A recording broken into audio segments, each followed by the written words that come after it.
Hello everyone, welcome back to the class. So guys, आज हम लोग इंश्योरेंस क्लेम का अगला टॉपिक करेंगे। इंश्योरेंस क्लेम में हम लोग लॉस ऑफ स्टॉक देख चुके हैं। अब हम लोगों का आज का जो क्लास होगा वो होगा लॉस ऑफ प्रॉफिट पे। वो क्या होगा? लॉस ऑफ प्रॉफिट पे। बहुत ही अच्छे से लॉस ऑफ प्रॉफिट को समझेंगे और ट्राई करेंगे एक ही वीडियो में सब कुछ सम अप कर दे। ठीक है, चलो स्टार्ट करते हैं आज का video. So let's get started.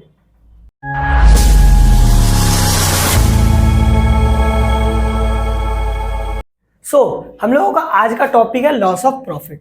क्या है? Loss of profit. भैया बिजनेस में प्रॉफिट का नुकसान होना, प्रॉफिट का नुकसान हो रहा। लेट्स से हमारे बिजनेस में 1/8/2024 को आग लग गया। क्या हुआ भैया? फायर लग गया, आग। अब आग लगने की वजह से मेरा पूरा गोडाउन जल गया। मेरा पूरा का पूरा गोडाउन जल गया। ऊपर से जो मेरा शोरूम था वहां भी आग लग गया। मेरा जो मैन्युफैक्चरिंग यूनिट था उसमें भी आग लग गया। अब ये सब के वजह से जितना भी नुकसान होता है वो तो एक फिजिकल नुकसान होता ही है, साथ में हम लोग कर रहे हैं बिजनेस। हम लोग क्या कर रहे हैं? बिजनेस। तो मेरा जो जब आग लगा उसके बाद कुछ दिनों तक मेरा सेल्स डिस्टर्ब रहेगा। मेरा बिजनेस सही से काम नहीं कर रहा होगा, इसके कारण सेल मेरा डिस्टर्ब हो जाएगा। सेल डिस्टर्ब होने के कारण मेरा क्या होगा? बिजनेस में प्रॉफिट कम आना स्टार्ट हो जाएगा। मेरा बिजनेस में क्या होगा? प्रॉफिट कम होने लगेगा। ये जो प्रॉफिट कम होने लगेगा उसी का इंश्योरेंस करवाते हैं, जिसका नाम है लॉस ऑफ प्रॉफिट। ठीक है, एग्जांपल देखना। 1/8/2024 को आग लगा, तो यहां भैया जो स्टॉक में या फिर जो गोडाउन में आग लगा वहां जो स्टॉक जल गया, इसका मेरे को इंश्योरेंस लॉस ऑफ स्टॉक में कवर हो जाता है। हम लोग पिछला क्लास में लॉस ऑफ स्टॉक पढ़े थे। उस लॉस ऑफ स्टॉक में इसका जो स्टॉक जला, मेरा जो सामान जला, उसका तो कवर हो गया। भैया सामान जला उसका कवर हो गया, वो पैसा मेरे को मिल गया। बट अब समझना, 1/8/2024 को जो आग लगा, आग लगने में मेरा शोरूम जला होगा या फिर मेरा जो जहां मैन्युफैक्चरिंग हब है, जहां पे हम मैन्युफैक्चरिंग कर रहे हैं, वो जगह जल गया होगा, जिसके कारण सही से मैन्युफैक्चरिंग नहीं हो पा रहा होगा, सेल नहीं हो पा रहा होगा, हम लोग कस्टमर तक पहुंच नहीं पा रहे होंगे क्योंकि हम लोगों का खुद का अवस्था बहुत खराब है ना। इसके कारण कुछ दिनों तक मेरा क्या होगा? सेल डिस्टर्ब रहेगा। कुछ दिनों तक मेरा सेल डिस्टर्ब रहेगा। हम लोगों को खुद को फिर से तैयार करने के लिए, मेरे को खुद को, मेरे बिजनेस को उस जगह पे लाने के लिए जहां पे नॉर्मल सब कुछ चल सके, कुछ दिनों का टाइम लगता है। तो वो जो टाइम होता है वो कुछ भी हो सकता है। 2 महीना में हम लोग तैयार हो सकते हैं, 4 महीना में, 6 महीना में। लेट्स से हम लोगों को 6 महीना का टाइम लग रहा है। 6 महीना का टाइम लग रहा है टू रीबिल्ड आवर सेल्फ। हम लोगों को खुद को तैयार करने में, उस जगह पे लाने पे जहां पे सब कुछ नॉर्मल हो पाए, उसको हम लोगों को 6 महीना का टाइम लग रहा है। ठीक है, अब इस 6 महीना के अंदर हम लोगों का सेल डिस्टर्ब होगा। क्या होगा भैया? सही से सेल नहीं हो पाएगा, है ना। सही से सेल्स हम लोगों का हो नहीं पाएगा। अब ये सेल नहीं हो पाने के कारण क्या होगा? ये जो सेल नहीं हो पाएगा, इसके कारण मेरा ग्रॉस प्रॉफिट कम आएगा, है ना, क्योंकि सेल पे ही डिपेंड करता है मेरा प्रॉफिट कितना होने वाला है। तो मेरा सेल पे क्या होगा? ग्रॉस प्रॉफिट या नेट प्रॉफिट जो भी है, हम लोगों का प्रॉफिट कम आएगा। प्रॉफिट कम आएगा। तो ये जो प्रॉफिट कम हो रहा है ड्यू टू फायर, किसके वजह से ये प्रॉफिट कम हो रहा है? मेरे बिजनेस एक्टिविटी की वजह से नहीं हो रहा है, ये आग लगने की वजह से हो रहा है। ये आग लगने की वजह से मेरा जो प्रॉफिट में नुकसान हो रहा है। तो यही आग लगने की वजह से जो नुकसान हो रहा है, इसके लिए हम लोग इंश्योरेंस कंपनी के पास जाते हैं, बोलते हैं अगर भैया मेरा बिजनेस में आग लग जाता है तो आप स्टॉक का तो इंश्योरेंस कर ही रहे, साथ में एक एक्स्ट्रा इंश्योरेंस कर दीजिए ताकि मेरा प्रॉफिट का भी आप भरपाई थोड़ा कर दे, मेरा प्रॉफिट का नुकसान थोड़ा कम हो जाए। तो ये जो होता है, इस तरह के इंश्योरेंस को हम लोग लॉस ऑफ प्रॉफिट बोलते हैं। ठीक है, यहां लॉस ऑफ प्रॉफिट समझ में आ गया? डन है। चलो अब हम लोग आगे बढ़ेंगे। हम लोग अब देखेंगे लॉस ऑफ, जब प्रॉफिट करेंगे, लॉस ऑफ प्रॉफिट को अमाउंट क्लेम करने के लिए हम लोगों को कुछ स्टेप्स फॉलो करना पड़ेगा। ठीक है, हम लोग कुछ स्टेप्स देखेंगे जिससे हम लोग अमाउंट क्लेम निकाल सके। बट वो स्टेप्स निकालने से पहले, स्टेप्स में जाने से पहले हम लोग देखेंगे कि भैया स्टेप्स में आने वाला कुछ टर्म्स है, कुछ सेल्स है, कुछ टर्नओवर है, कुछ और टर्म्स है जो हम लोगों को समझना होगा। अगर हम लोग वो समझ जाते हैं तो हम लोग स्टेप्स में जाकर तुरंत ही अमाउंट क्लेम निकाल देंगे। ठीक है, चलो हम लोग आगे बढ़ेंगे। हम लोग स्टेप्स में जाने से पहले कुछ हम लोगों को टर्म्स के बारे में समझना होगा, वो हम लोग समझते हैं। हम लोगों को कुछ टर्नओवर्स के बारे में पता करना है। हम लोगों को कुछ टर्नओवर के बारे में पता करना है, जिसको हम लोग सेल बोलते हैं, जिसको हम लोग सेल बोलते हैं। तो सेल कौन कौन सा होगा? पहला तो हम लोगों को जरूरत पड़ेगा स्टैंडर्ड सेल का, स्टैंडर्ड सेल और टर्नओवर, स्टैंडर्ड टर्नओवर का। दूसरा हम लोगों को एक्चुअल का जरूरत पड़ेगा, एक्चुअल सेल, है ना। तीसरा पड़ेगा हम लोगों को एनुअल एडजस्टेड सेल, और चौथा हम लोग को पड़ेगा sale for last financial year. ठीक है, हम लोग को स्टैंडर्ड सेल लगेगा, एक्चुअल सेल लगेगा, एनुअल एडजस्टेड सेल लगेगा, और हम लोगों को sale for the last financial year लगेगा। अब भैया किसको कौन सा सेल बोलेंगे, कैसे पता करेंगे? अभी हम लोग एक टाइमलाइन देखेंगे, उस टाइमलाइन से हम लोगों को एक बार में क्लियर हो जाएगा।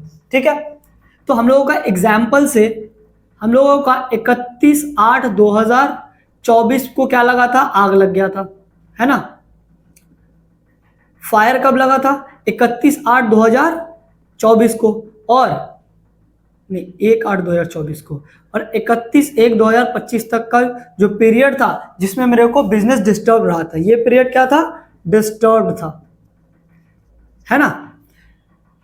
ये जो सेल है, ये जो टाइम पीरियड है जिस दिन आग लगा और वहां से लेके जितना दिन मेरा बिजनेस डिस्टर्ब रहा, इसका बीच का जो पीरियड है, इसमें जो सेल होता है, इस पीरियड के बीच में जो सेल होता है, इसको हम लोग एक्चुअल सेल बोलते हैं, इसको हम लोग एक्चुअल सेल बोलते हैं। तो याद रखना, जब आग लगा, जिस दिन आग लगा उसके बाद से जितना दिन का मेरा डिस्टर्ब रहता है बिजनेस, जितना दिन बिजनेस डिस्टर्ब रहता है, उसके बीच में जो सेल होता है उसको हम लोग एक्चुअल सेल बोलते हैं, उसको हम लोग एक्चुअल सेल बोलेंगे। और इस पीरियड को, जिस पीरियड में हम लोगों का डिस्टर्ब है, उस पीरियड को बोलते हैं पीरियड ऑफ इंडेमनिटी। ठीक है, इसको क्या बोलते हैं? Period of indemnity. और पीरियड ऑफ इंडेमनिटी में जो सेल होता है उसको हम लोग एक्चुअल सेल बोलते हैं। ठीक है, अब पीरियड ऑफ एक्चुअल सेल पता चल गया। अब हम लोगों को जाना है एक्चुअल सेल। हम लोग को पता चल गया कि जिस दिन भैया आग लगा तो यहाँ क्या हो जाएगा, 1/8/2024 से लेकर 31/1/2025 के बीच का जो सेल होगा वो मेरा एक्चुअल सेल हो जाएगा।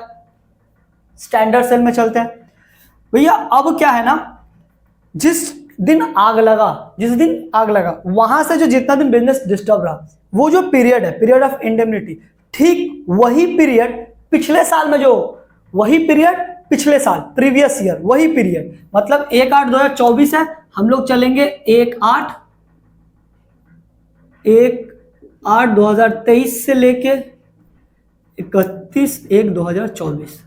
समझना, 1/8/2024 जिस दिन आग लगा उस दिन से लेके जितना दिन मेरा बिजनेस डिस्टर्ब चला, वही पीरियड पिछले साल में कितना सेल हुआ था, वही पीरियड का पिछले साल में कितना सेल हुआ था, इसको हम लोग स्टैंडर्ड सेल बोलते हैं। इसमें जो सेल होगा, इस पीरियड में जो सेल होगा, इसको स्टैंडर्ड सेल बोलेंगे। ठीक है, क्या बोले? जिस दिन आग लगा उस दिन से जितना दिन मेरा बिजनेस डिस्टर्ब रहा, वही पीरियड पिछले साल में कितना सेल करके दिया था, उसी को हम लोग स्टैंडर्ड सेल बोलेंगे। ठीक है, अच्छा अब समझना, मेरे को स्टैंडर्ड सेल मिल गया, एक्चुअल सेल समझ में आ गया। अच्छा, इसको स्टैंडर्ड सेल क्यों बोलते हैं? भैया देखो, मेरा सेल कम हुआ ज्यादा हुआ कैसे पता करेंगे? हम लोगों का फायर की वजह से मेरा सेल कम हो गया, कैसे पता करेंगे सेल कम हुआ या ज्यादा हुआ? हम लोगों को कुछ भी कम या ज्यादा निकालने के लिए किसी चीज को रखना पड़ता है जिससे हम लोग कंपैरिजन करते हैं। तो हम लोग जिस पीरियड में आग लगा, हम लोग पिछला साल में देखेंगे कि भैया उसमें कितना सेल हुआ था, उसके अकॉर्डिंग हम लोगों का सेल कितना हुआ इस बार, कम है कि ज्यादा है। इसीलिए हम लोग इसको स्टैंडर्ड सेल बोलते हैं, क्योंकि इसके साथ मेरे को कंपैरिजन करना है। ठीक है, डन है। चलो अब हम लोग चलते हैं, अगला हम लोगों का एनुअल एडजस्टेड सेल। तो भैया अब ये ध्यान से देखना, जिस दिन आग लगा, जिस दिन आग लगा वहां से, जिस दिन आग लगा वहां से पिछला एक साल, क्या बोले?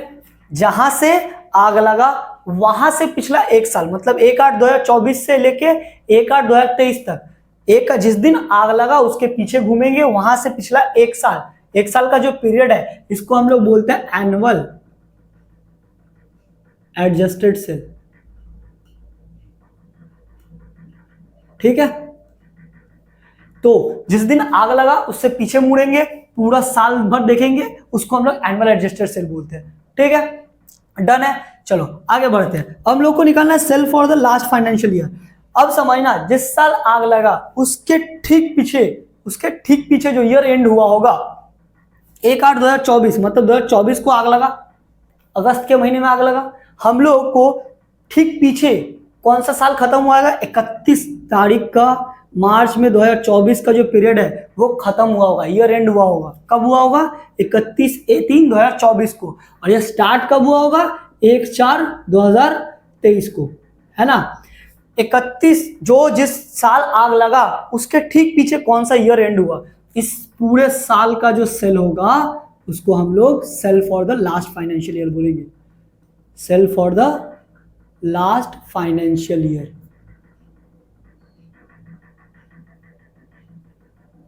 डन है क्या? Sale for the last financial year समझ में आया? जिस दिन आग लगा उसके पीछे जो ईयर एंड हुआ होगा उस पूरे साल का जो सेल होता है उसको sale for the last financial year बोलते हैं। तो हम लोगों को सारा सेल डन हो गया होगा, एक ही बार में समझ में आ गया होगा। भैया जिस दिन आग लगा उस दिन से लेके जितना दिन बिजनेस डिस्टर्ब रहा उसको हम लोग एक्चुअल सेल बोलेंगे, उसमें जो सेल हुआ उसको एक्चुअल सेल बोलेंगे।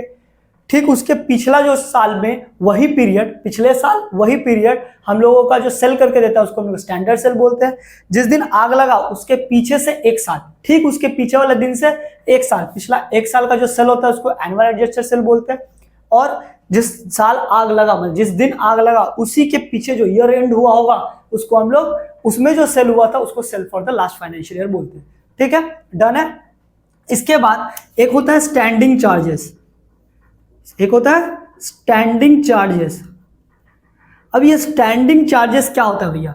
स्टैंडिंग चार्जेस बेसिकली उस चार्जेस को बोला जाता है जिससे को, मतलब वो चार्जेस जिसका आग लगने से कोई मैटर नहीं है, वो मेरा खर्चा होना ही है, मतलब बोल सकते हैं फिक्स खर्चा। मान लो हम लोगों का रूम है, हम लोगों का जो घर था वो भाड़ा पे था, रेंट देना है, भैया रेंट वाला पैसा लेगा, रेंट वाला पैसा लेगा।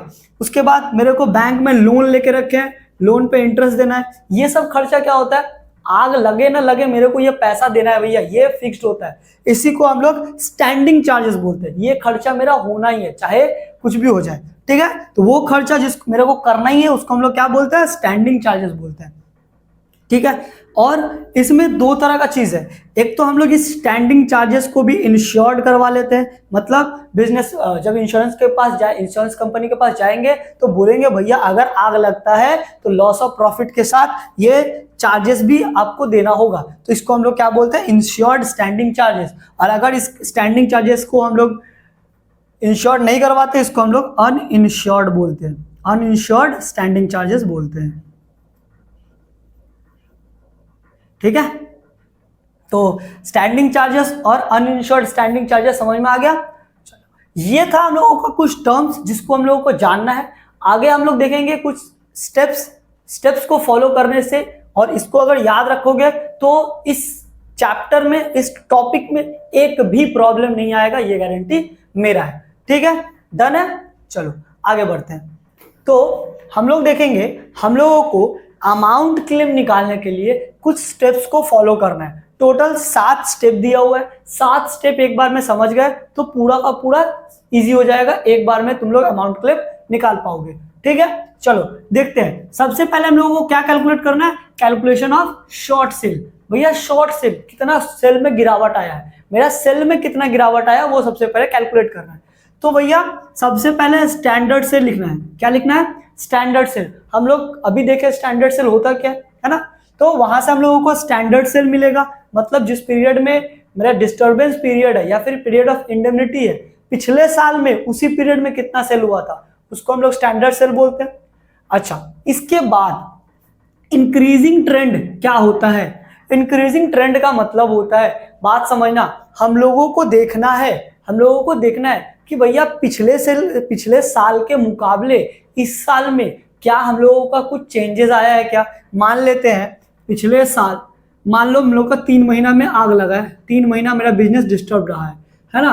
तो और ये ना तीसरा क्वार्टर में, मतलब जैन से लेके मार्च तक का एक क्वार्टर है, अप्रैल से लेके अप्रैल में जून तक का एक क्वार्टर है, जैन से लेके मार्च, अप्रैल से लेके जून, जुलाई से लेके सितंबर, अक्टूबर से लेके दिसंबर, ये 3, जुलाई अगस्त सितंबर, हाँ ठीक है, अक्टूबर से दिसंबर, तो ये 3-3 महीना का क्वार्टर है। अब मान लो इस क्वार्टर में मेरा आग लगा है, तो हम लोग देखेंगे क्या ये बाद जो बचा हुआ 3 क्वार्टर है, जो बचा हुआ 3 क्वार्टर है वो किस तरह का बिहेव कर रहा है, मतलब पिछले साल जो सेल हुआ उसके अकॉर्डिंग इसका बिहेवियर क्या है, क्या पिछले साल के मुकाबले इस साल कुछ बढ़ा है, क्या कुछ उसमें इंक्रीमेंट आया है क्या। उस इंक्रीमेंट को हम लोग ट्रेंड बोलते हैं, उसको इंक्रीमेंट को क्या बोलते हैं, ट्रेंड बोलते हैं। या तो वो एक ट्रेंड से बढ़ा होगा, या तो घटा होगा, या तो जो जैसा है वैसा रहा होगा। तो जो भी है, अगर बढ़ा होगा तो यहां से हम लोग बढ़ा देंगे, अगर घटा होगा तो घटा देंगे, ठीक है। तो यहां जो ट्रेंड दिया होगा, जितना भी परसेंटेज में दिया होगा, तो स्टैंडर्ड सेल का परसेंटेज लिखना, किसका, स्टैंडर्ड सेल का परसेंटेज लिख के लिखना, उसको हम लोग ऐड करेंगे, और उससे हम लोगों का जो जिस साल आग लगा, जब आग लगा वहां से लेके जितना दिन बिजनेस डिस्टर्ब रहा, उसमें जो सेल हुआ, एक्चुअल सेल जो हुआ उसको हम लोग लेस कर देंगे, तो भैया जो आएगा उसको हम लोग बोलेंगे शॉर्ट सेल, उसको क्या बोलेंगे, शॉर्ट सेल, ठीक है। तो स्टैंडर्ड सेल से जो भी मेरा ट्रेंड होगा उसको प्लस करेंगे, लेस करेंगे क्या, जो एक्चुअल सेल हुआ होगा डिस्टर्बेंस पीरियड में, वो मेरा आएगा शॉर्ट सेल, ठीक है। डन है, यहां तक समझ गए। चलो आगे बढ़ते हैं। तो हम लोगों के पास शॉर्ट सेल आ गया, मतलब हम लोगों के ड्यूरिंग द डिस्टर्बेंस पीरियड हम लोगों का कितना सेल में गिरावट आया ये हमको पता चल गया, ठीक है। तो हम लोगों को जो इंश्योरेंस कंपनी है वो हम लोगों को सेल का पैसा नहीं देने वाला है, वो क्या देगा, प्रॉफिट, उस पर जो हम लोग प्रॉफिट कमाएंगे उसका मेरे को जो नुकसान हो, प्रॉफिट हम लोग कमा सकते थे उसका जो नुकसान हुआ है वो हम लोगों को भरपाई करेगा। तो उसके लिए हम लोगों को देखना पड़ेगा कि हम लोगों का जीपी कितना है, ग्रॉस प्रॉफिट कितना है। और ग्रॉस प्रॉफिट हम लोग एज परसेंटेज हम लोग पिछले साल का परसेंटेज लेंगे, मतलब पिछले साल में हम लोग कितना परसेंट का प्रॉफिट किए थे उसी के अकॉर्डिंग हम लोग इस साल प्रॉफिट अज्यूम करेंगे, ठीक है। तो हम लोग पिछले साल का क्या करेंगे, ग्रॉस प्रॉफिट परसेंटेज निकालेंगे, क्या निकालेंगे, रेट ऑफ ग्रॉस प्रॉफिट, ठीक है। उसके लिए हम लोगों को क्या करना है, सबसे पहले मेरे को नेट प्रॉफिट के साथ इंश्योर्ड स्टैंडिंग चार्जेस को जोड़ देना है। तो मेरा नेट प्रॉफिट के साथ जब इंश्योर्ड स्टैंडिंग चार्जेस जोड़ देंगे तो मेरा ग्रॉस प्रॉफिट आ जाएगा, और ग्रॉस प्रॉफिट को sale for the last financial year, ये भी हम लोग जो टाइमलाइन था उसमें देखे थे कि sale for the last financial year मतलब जब आग लगा उसके पीछे पूरा जो साल, पूरा का पूरा साल खत्म हुआ होगा उसको हम लोग बोलते हैं sale for the last financial year. उसको डिवाइड करेंगे इंटू हम लोग 100 करेंगे, तो हम लोगों का क्या आ जाएगा, रेट ऑफ ग्रॉस प्रॉफिट, हम लोगों का क्या आ जाएगा, रेट ऑफ ग्रॉस प्रॉफिट, ठीक है। यहां मेरे को रेट ऑफ ग्रॉस प्रॉफिट पता चल गया। अगर सम्स में रेट ऑफ ग्रॉस प्रॉफिट दिया होगा तो भैया हम लोग उसको कुछ छेड़खानी नहीं करेंगे, हम लोग सीधा का सीधा रेट ऑफ ग्रॉस प्रॉफिट लिख देंगे, हम लोगों को फिर निकालने का जरूरत नहीं है। अगर नहीं दिया हुआ है तब हम लोगों को रेट ऑफ ग्रॉस प्रॉफिट निकालना होगा।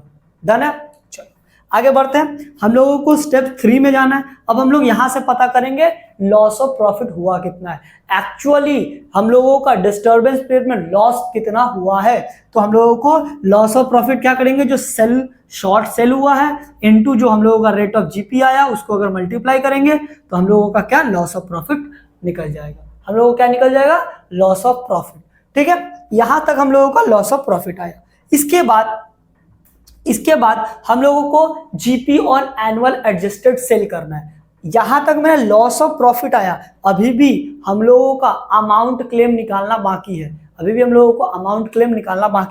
अमाउंट क्लेम निकालने से पहले हम लोगों को ये निकालना होगा, क्या निकालना होगा, GP on annual adjusted sale. भैया एनुअल एडजस्टेड सेल किसको बोले थे, जब आग लगा उससे पीछे घूमेंगे और पिछला एक साल जो होगा उसको हम लोग GP on annual adjusted sale बोलेंगे, ठीक है। उसमें सबसे पहले क्या आता है, एनुअल सेल, मतलब जो मेरा वही जिस दिन आग लगा उसके पीछे एक साल उसके पीछे 1 साल का जो पीरियड होगा उसमें जो सेल हुआ होगा उसको हम लोग एनुअल सेल बोलेंगे। वही यहाँ पे अगर जो ट्रेंड होगा, अगर वो उस तरह का कुछ ट्रेंड है तो उसको ट्रेंड को प्लस करेंगे तो मेरा एनुअल एडजस्टेड सेल आ जाएगा। क्या आएगा? Annual adjusted sale. और उसके साथ रेट ऑफ जीपी का मल्टीप्लीकेशन करेंगे, जो रेट ऑफ जीपी होगा तो वो मेरा आ जाएगा GP on annual sale, GP on annual adjusted sale. ठीक है, तो एनुअल एडजस्टेड सेल के साथ रेट ऑफ जीपी का मल्टीप्लीकेशन करेंगे तो मेरा GP on annual adjusted sale आ जाएगा। डन है। तो हम लोगों को सबसे पहले शॉर्ट सेल पता चल गया, रेट ऑफ जीपी पता चल गया, वहां से हम लोग को लॉस ऑफ प्रॉफिट निकाल लिए, उसके बाद हम लोग GP on annual adjusted sale कर लिए। यहां तक डन है। इसके बाद हम लोग आगे चलेंगे। अगर बिजनेस को फिर से हम लोग अपने आप को फिर से रेडी करने के लिए, अपने आप को संभालने के लिए, या फिर जो बिजनेस में लॉस होगा, जो प्रॉफिट का लॉस होगा उसको कम करने के लिए, लॉस को कम करने के लिए अगर कुछ हम लोग एक्स्ट्रा खर्चा करते हैं, एडिशनल एक्सपेंसेस करते हैं, तो हम लोगों को उसका कुछ छूट मिलता है, उसका कुछ छूट मिलता है। उसको हम लोगों को कैलकुलेशन करना है, उसको हम लोगों को कैलकुलेशन करना है। याद रखना, अगर हम लोग एडिशनल एक्सपेंसेस करते हैं तब ये स्टेप 5 और 6 करना है। अगर हम लोग एडिशनल एक्सपेंसेस करते हैं देन हम लोगों को 5 और 6 करना है। अगर हम लोगों का सम्स में एडिशनल एक्सपेंसेस नहीं दिया हुआ है देन 5 और 6 को एलिमिनेट कर देना है। तो हम लोगों को 1 2 3 4 और 5 7 करना है, 5 और 6 को एलिमिनेट कर देना है। अगर हम लोगों को सम्स में एडिशनल एक्सपेंसेस दिया हुआ है देन हम लोगों को 5 और 6 भी करना होगा। ठीक है, तो एडिशनल एक्सपेंसेस का कितना छूट मिलेगा ये हम लोगों को कैलकुलेट करना है। एडिशनल एक्सपेंसेस का मतलब समझ में आया? बिजनेस का लॉस होने वाला है, उसको कम करने के लिए हम कुछ चेष्टा किए, हम लोग कुछ एडिशनल एक्सपेंसेस किए, उसका हम लोगों को छूट मिलता है। तो कितना का छूट मिलेगा? तो भैया एक्चुअल एडिशनल एक्सपेंसेस जो किए हैं, लिस्ट ऑफ द फॉलोइंग है। क्या है? हम लोगों को 3 में से कोई एक जो सबसे छोटा होगा उसका छूट मिलेगा। ठीक है, तो लिस्ट ऑफ द फॉलोइंग में सबसे पहले तो जितना खर्चा किए वो। दूसरा, GP on sale generated by additional expenses. बात समझना, मान लो मेरा सेल अगर ये खर्चा नहीं करते तो एक्चुअल सेल मेरा 20,000 रुपया का सेल होता। एक्चुअल सेल कितना का होता? 20,000 का। क्यों? अगर हम लोग एडिशनल एक्सपेंसेस नहीं करते तब। अगर ये हम मान लो 4,000 का एडिशनल एक्सपेंसेस किए, 4,000 का एडिशनल एक्सपेंसेस किए, इसके वजह से मान लो एडवर्टाइजमेंट किए, 4,000 का एडवर्टाइजमेंट किए, तो इसके वजह से मेरा सेल जो है वो 30,000 हो गया या 40,000 हो गया, डबल हो गया। मान लो क्या हो गया? डबल हो गया, 20 का 40 हो गया। ठीक है, तो ड्यू टू एडिशनल एक्सपेंसेस मेरा एक्स्ट्रा कितना का सेल हुआ? 20,000 का। भैया 20 से 40 हुआ मतलब extra sale due to this खर्चा 4,000 की वजह से मेरा एक्स्ट्रा 20,000 का एक्स्ट्रा सेल हुआ।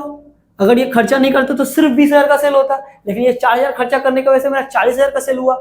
तो हम लोगों का लॉस कम हो गया ना, लॉस कम हो गया तो इंश्योरेंस कंपनी वाला को तो अच्छा है, इसीलिए वो 4,000 रुपये छोड़ देगा, वो 4,000 रुपये छोड़ देगा। अब हम लोगों को देखना है कि भैया तुम जो 4,000 खर्चा किया वो तुम्हारा काम आया कि नहीं आया। तो अगर 20,000 का सेल तुम्हारा एक्स्ट्रा आया और उस पर अगर 30% का जीपी है तो तुम्हारा प्रॉफिट 6,000 रुपया आया। मतलब तुम ये 4,000 का खर्चा करके तुम लॉस ऑफ प्रॉफिट में से 6,000 रुपया कम कर दिया ना, इसी की वजह से वो 4,000 रुपया छोड़ दिया जाता है। ठीक है, तो अब समझ में आया एडिशनल एक्सपेंसेस का छूट क्यों मिलता है, क्यों वो लोग एडिशनल एक्सपेंसेस दे देता है। क्योंकि भैया अगर तुम्हारा तुम खर्चा करके अपना लॉस को कम करता है तो इंश्योरेंस कंपनी वालों को फायदा होता है, इसीलिए वो लोग छोड़ देता है। कितना छोड़ेगा? अगर हम लोगों का जो एडिशनल सेल हुआ, एडिशनल एक्सपेंसेस की वजह से जो सेल जनरेट हुआ, एडिशनल एक्सपेंसेस के वजह से जो सेल जनरेट हुआ उस पे जो जीपी होगा वो होगा दूसरा नंबर। ठीक है, यहां देखो 20,000 का सेल क्यों हुआ था? अगर हम लोग 4,000 का खर्चा नहीं करते तो सिर्फ 20,000 का सेल होता। ये 4,000 का खर्चा करने की वजह से 40,000 का सेल हुआ, मतलब ये 4,000 की वजह से 20,000 का एक्स्ट्रा सेल हुआ, उस पे जो जीपी 6,000 है वो यहां पे आ जाएगा। डन है। अब अगला है हम लोगों का, अगला है एडिशनल एक्सपेंसेस। इसके बाद इसको याद कर लेना, additional expenses into GP on annual sale. यहां जो आया था GP on annual adjusted sale, यहां annual adjusted sale into rate of GP करके जो आएगा, जो आंसर आएगा उसको यहां पे लिखना।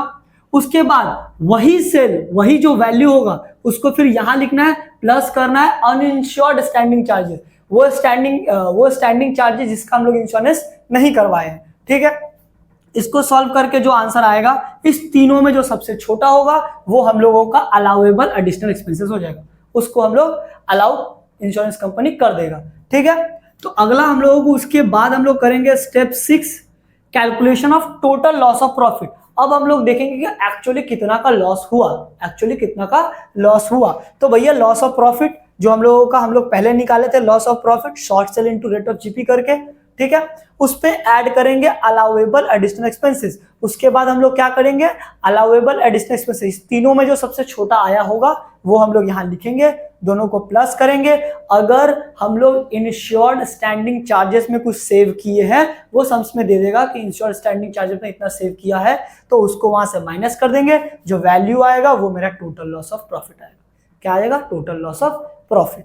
ठीक है, इस टोटल लॉस ऑफ प्रॉफिट निकालने के बाद अब हम लोग लास्ट स्टेप करेंगे, step number 7, amount to be claim. कितना अमाउंट क्लेम करना है, तो भैया टोटल लॉस ऑफ प्रॉफिट जो आया वो लिखो इनटू इंश्योर्ड वैल्यू, टोटल कितना का हम लोग इंश्योरेंस करवाए हैं, into GP on annual sale. मतलब ये फिर से यही, यहाँ जो जीपी ऑन एनुअल सेल आया उसको नीचे लिख देना, सॉल्व करना, जो आंसर आएगा दैट इज अमाउंट क्लेम।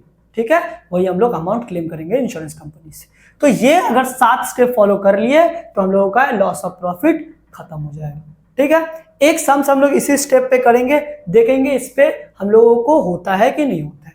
ठीक है, चलो, तो आप लोगों को स्क्रीन पे सम्स दिख रहा होगा। The premises of XY Limited were partially destroyed by fire on 1st March 2024 and as a result the business were practically disorganized up to 31st August 2024. The company is insured under a loss of profit policy for rupees 165,000 having an indemnity period of 6 months. क्या बोल रहा है, 1 मार्च 2024 को आग लगा, 31 अगस्त तक क्या था, बिजनेस डिसऑर्गेनाइज था, 1,65,000 का हम लोग इंश्योरेंस करवा के रखे थे। ठीक है, हम लोगों को अमाउंट क्लेम निकालना है।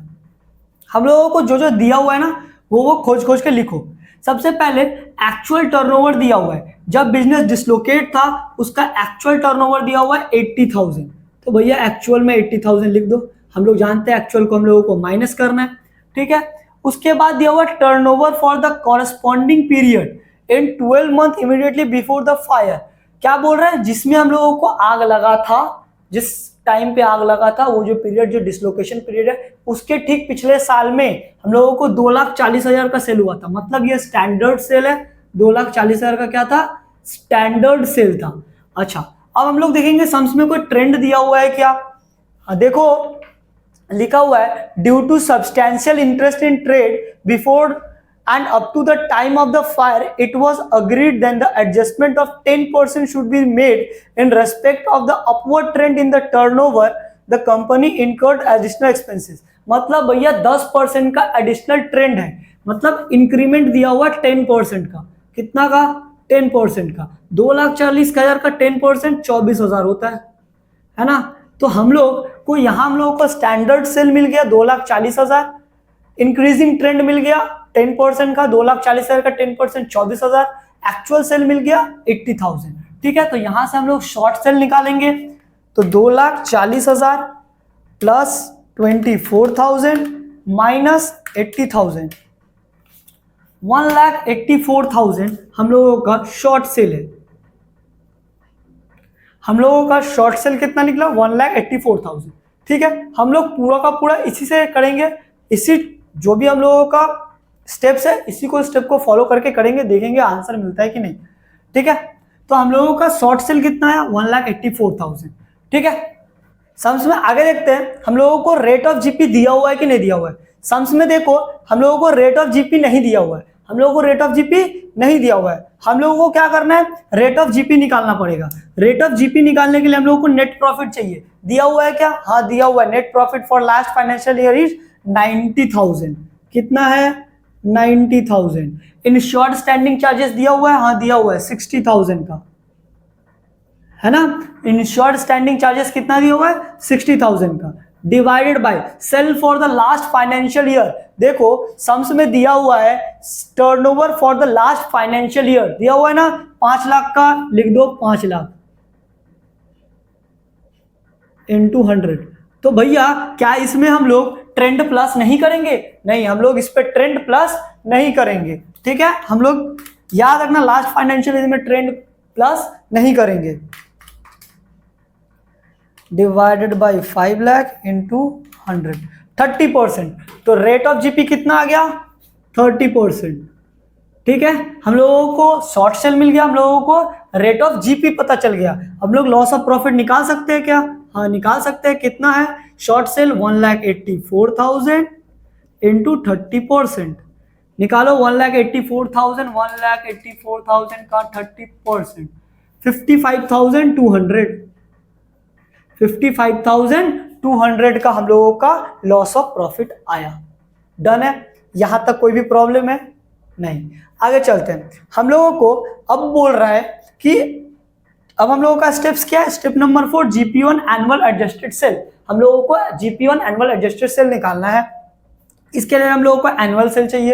एनुअल सेल दिया हुआ है क्या? हाँ भैया दिया हुआ है। Turnover for 12 month immediately preceding the fire. आग लगने का पिछला 12 महीना, आग लगा ठीक उसके पीछे 12 महीना, 6 लाख का सेल हुआ है। कितना का सेल हुआ है? 6 लाख, है ना। इंक्रीजिंग ट्रेंड 10% का इंक्रीजिंग ट्रेंड है भैया 60,000, तो आ गया 6,60,000, 6,60,000, 6,60,000 में 6,60,000 इंटू 30% रेट ऑफ जीपी कितना होगा? 6,60,000 का 30%, 1,98,000, ठीक है। तो हम लोगों का क्या आ गया? ये एनुअल, हम लोगों का GP on annual adjusted sale आया 1,98,000, ठीक है। हम लोगों का GP on annual adjusted sale कितना आया? 1,98,000। तो हम लोगों को यहाँ हम लोगों को शॉर्ट सेल मिल गया, रेट ऑफ जीपी मिल गया, यहाँ से हम लोग लॉस ऑफ प्रॉफिट निकाल लिए, और यहाँ हम लोगों को GP on annual adjusted sale भी मिल गया है, ठीक है। तो हम लोगों को 4 स्टेप्स कंप्लीट हो गया। अब हम लोग देखेंगे कि इसमें एडिशनल एक्सपेंसेस किया है कि नहीं किया है। देखो सम्स फिर से स्क्रीन पे है। सम्स में 9,300 का देखो लिया हुआ था, company incurred additional expenses amounting to 9,300 immediately after the fire and but for this expenditure the turnover during the period of dislocation would have only 55,000।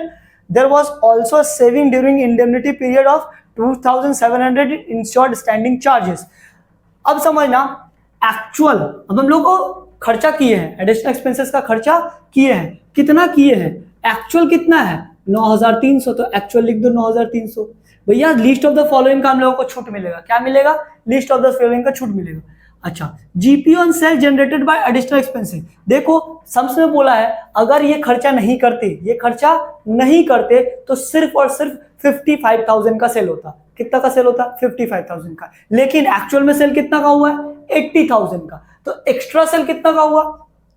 Due to fire अगर ये एडिशनल एक्सपेंसेस नहीं करते तो सिर्फ 55,000 का सेल होता, और ये खर्चा के वजह से 80,000 का सेल हुआ है। मतलब 80,000 माइनस 55,000 मतलब 25,000 का जो सेल है वो due to this additional expenses हुआ है। इस एडिशनल एक्सपेंसेस के वजह से 25,000 का एक्स्ट्रा सेल हुआ है। तो हम लोग यहां लिखेंगे 80,000 माइनस 55,000 इंटू 30%। कितना आएगा? 25,000 का 30%, 7,500, ठीक है। तो GP on sale generated by additional expenses, भैया जो एडिशनल एक्सपेंसेस के वजह से सेल जनरेट हुआ उस पे जीपी आया 7,500 रुपये, ठीक है। अब हम लोग करेंगे यहाँ पे additional expenses into GP on annual sale divide by GP as above uninsured standing charges, ठीक है। तो एडिशनल एक्सपेंसेस कितना है मेरा? 9,300 into GP on annual sale कितना है? 1,98,000। यहां है 1,98,000 प्लस अनइंश्योर्ड स्टैंडिंग चार्जेस कितना है? 5,000, है ना। तो हम लोग इसको करेंगे कितना आएगा? 1,98,000 divided by 2,03,000 into 9300 9071 9071। तो इसमें सबसे छोटा कौन सा भैया 7,500, मतलब अलाउ कितना होगा 7,500 का। अब हम लोगों को टोटल लॉस ऑफ प्रॉफिट निकालना है। टोटल लॉस ऑफ प्रॉफिट निकालने के लिए क्या करेंगे, मेरा लॉस ऑफ प्रॉफिट कितना का हुआ है, लॉस ऑफ प्रॉफिट हुआ है 55,200 का। कितना हुआ है 55,200 का। अलाउएबल एडिशनल एक्सपेंसेस कितना है 7,500। Lowest of the following, list of the following जो भी है। Saving in insured standing charges, देखो सम्स में दिया हुआ है 2700 का इंश्योर्ड स्टैंडिंग चार्जेस में सेविंग्स हुआ है, तो 2700 का हम लोगों का सेविंग्स हुआ है, माइनस कर देंगे। ठीक है, तो कितना आया 55,200 प्लस 7,500 प्लस 2,700 60,000। हम लोगों का टोटल लॉस ऑफ प्रॉफिट कितना आया भैया 60,000 रुपया। ठीक है, टोटल लॉस ऑफ प्रॉफिट कितना आया 60,000। अब यहां से हम लोग निकालेंगे अमाउंट टू बी क्लेम, कितना है total loss of profit 60,000 into insured value, insured value sums में पहले ही दिया हुआ है 1,65,000 divide by GP on annual sale कितना है 1,98,000। देखो कितना आएगा 60,000 इंटू 1,65,000 डिवाइड बाय 1,98,000 50,000। तो हम लोगों का अमाउंट क्लेम कितना आ गया 50,000 रुपया। तो यही हम लोगों का सम्स, इतना बड़ा ही सम्स आएगा, इससे बड़ा कुछ सम्स नहीं आने वाला है। ठीक है, ये सम्स सीए इंटर का सम्स है, तो आई होप इजी लगा होगा, हार्ड था नहीं। ठीक है, तो हम लोगों का लॉस ऑफ प्रॉफिट यही था, जो था यही था। तो लॉस ऑफ प्रॉफिट खत्म हो गया, कैसा लगा कमेंट में जरूर बताना। ठीक है, और चैनल को सब्सक्राइब करना नए हो तो, और इसका नोट्स आप लोगों को टेलीग्राम चैनल पर भी मिल जाएगा, तो इसके लिए आप टेलीग्राम चैनल पर भी जाके सब्सक्राइब कर लो। ठीक है, चलो मिलते हैं अगले वीडियो में, तब तक के लिए बाय बाय।